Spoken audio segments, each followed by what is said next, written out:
The global food crisis is growing rapidly. Around the world, more than 800 million people suffer from hunger. Despite what some experts may claim, the problem is not scarcity. In the last 20 years, global food production has risen steadily at 2% per year, while global population growth has risen just over 1% annually.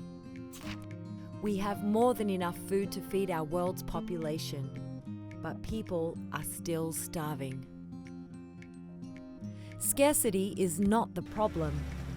The problem is accessibility and affordability. Around the world, many communities do not have access to healthy food, and even if they do, it's often too expensive. Who determines these factors of the current food systems? A handful of agri-food corporations. Thanks to special interest groups, the influence of money in politics, and a revolving door relationship between corporations and government officials, these corporations maintain authority and power in shaping the global food system. Through influencing international trade agreements and agricultural policies, corporations increase their profit margins while ignoring the well-being of the global population and the health of the environment. And their level of control only continues to expand with the mergers of large transnational corporations. In other words, our global food system is largely corporate-driven and corporate-controlled. To maintain their tight grip on the food commodities from production to consumption, corporations invest heavily in industrial agriculture around the world, particularly in the global south.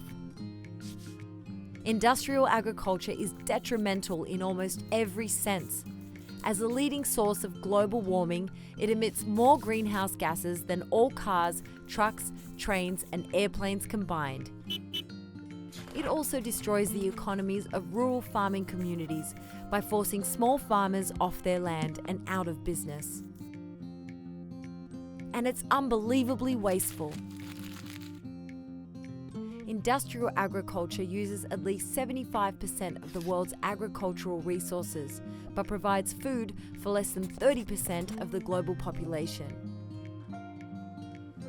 Compare that to agroecological farming, which uses less than 25% of the world's agricultural resources and provides food to 70% of the world's population. Even though industrial agriculture is wasteful and ruinous beyond reason, it's profitable for corporations. And because the bottom line is their primary motivation, these corporations continue to pour investment and infrastructure into industrial agriculture, stripping resources and opportunities away from small and medium-sized farmers who might otherwise practice sustainable farming. It's a dangerous cycle.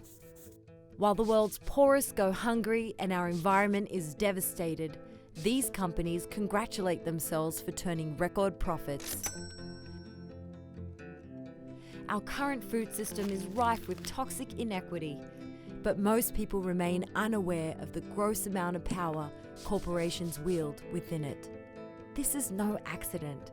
The power structures are designed to be hidden and difficult to uncover. These corporations hide their dirty laundry very, very well. The Shahidi project of the Haas Institute aims to expose that dirty laundry. In Kiswahili, Shahidi means witness. Before we can make effective change, we must first see and understand the problem.